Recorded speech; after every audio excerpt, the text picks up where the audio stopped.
दिल्ली के सीएम अरविंद केजरीवाल दिन प्रतिदिन जनता के सवालों से घिरते जा रहे हैं। वहीं उन्होंने देश में नई रीति की शुरुआत की। साथ ही उन्होंने कहा, भ्रष्टाचार के आरोप में गिरफ्तार सीएम भी सरकार चला सकता है। क्या अरविंद केजरीवाल जेल के अंदर से दिल्ली की सरकार चला पाते हैं या नहीं, ये तो समय ही बताएगा। वहीं दूसरी ओर देश की जनता ने उनके सामने कुछ सवाल जरूर खड़े कर दिए हैं, जिसका जवाब वे ही दे सकते हैं। पहला सवाल, यदि वे सीएम बने रह सकते हैं तो मनीष सिसोदिया, सत्येंद्र जैन से इस्तीफा क्यों लिया? अरविंद केजरीवाल को ऐसा लगता है कि वो जेल के अंदर से ही सरकार चला सकते हैं, तो फिर यह योजना उन्होंने अपनी टीम के अन्य मंत्रिमंडलीय साथियों के जेल जाने पर शुरू क्यों नहीं की? अरविंद केजरीवाल को जेल में पहुंचे साथियों की फिर से मंत्रिमंडल में एंट्री करानी चाहिए। अगर शपथ ग्रहण में दिक्कत आती है तो कोर्ट का सहारा लेना चाहिए। कोर्ट जमानत भले ही ना दे, इतनी रिक्वेस्ट तो स्वीकार कर सकती है कि उनके शपथ ग्रहण की व्यवस्था करवा दे। दूसरा सवाल, लालू हेमंत सोरेन जब अपनी कुर्सी ट्रांसफर कर सकते हैं तो केजरीवाल को किस बात का डर? अरविंद केजरीवाल के सामने बिहार के पूर्व मुख्यमंत्री लालू यादव और झारखंड के मुख्यमंत्री हेमंत सोरेन का उदाहरण सामने आया है। केजरीवाल लालू यादव का राबड़ी मॉडल और हेमंत सोरेन का मांझी मॉडल अपना सकते थे, पर शायद अब भी वो गुड़ा गणित में ही लगे हुए हैं कि दोनों में से कौन सा मॉडल उनके लिए लाभकारी होगा। इसके साथ यह भी तय है कि जेल के अंदर से दिल्ली सरकार को चलाना ज्यादा दिन संभव नहीं है। तीसरा सवाल, पत्नी सुनीता को सीएम बनाने से क्यों डर रहे हैं केजरीवाल? पत्नी सुनीता केजरीवाल को सीएम बनाने से डरने के पीछे क्या कारण हो सकता है? क्या महारानी सीरीज के हुमा कुरैशी के किरदार से डर रहे हैं, या उत्तर प्रदेश में मंत्री दया शंकर की पत्नी स्वाति सिंह की कहानी से? दरअसल ओटीटी पर मौजूद महारानी की कहानी बिहार की राजनीति में एक महिला मुख्यमंत्री की कहानी है।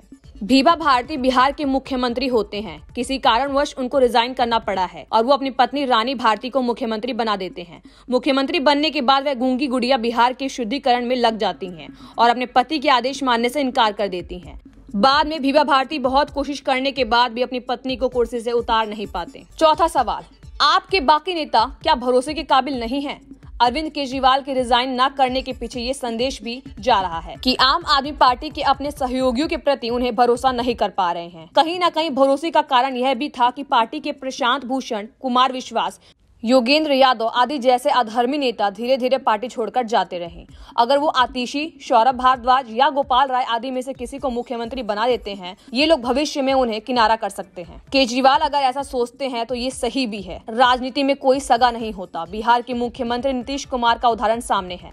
जब उन्होंने जीतन राम मांझी को सबसे कमजोर समझकर सीएम बनाया था, उनकी सोच यही थी कि कम से कम ये तो उनकी हर बातों को मानेंगे ही और जब कहूंगा तब सीएम पद छोड़ भी देंगे। पांचवा सवाल ये है कि बिना पोर्टफोलियो के सीएम बने रहने की चाल क्या उल्टी पड़ गई? देश का इतिहास रहा है कि मुख्यमंत्री कई खास विभाग में अपने से ही अटैच रखते हैं। इसके पीछे यही कारण रहा है कि सरकार में उनका महत्व बना रहे। पर दिल्ली में अरविंद केजरीवाल ने सभी महत्वपूर्ण विभाग अपने ही खास सहयोगियों को देते रहे हैं। जेल जाने के पहले अभी भी खास विभाग मनीष सिसोदिया के पास होते थे। कहा जा रहा था कि अरविंद केजरीवाल ने ऐसा कानूनी विवादों में फंसने से बचने के लिए किया, पर जैसा सोचा वैसा हुआ नहीं। शराब घोटाले में कानून की जाल से वो खुद को नहीं बचा सके। आपकी इस खबर को लेकर क्या राय है, कमेंट बॉक्स में जरूर बताएं और भी खबरों के लिए चैनल को सब्सक्राइब करें।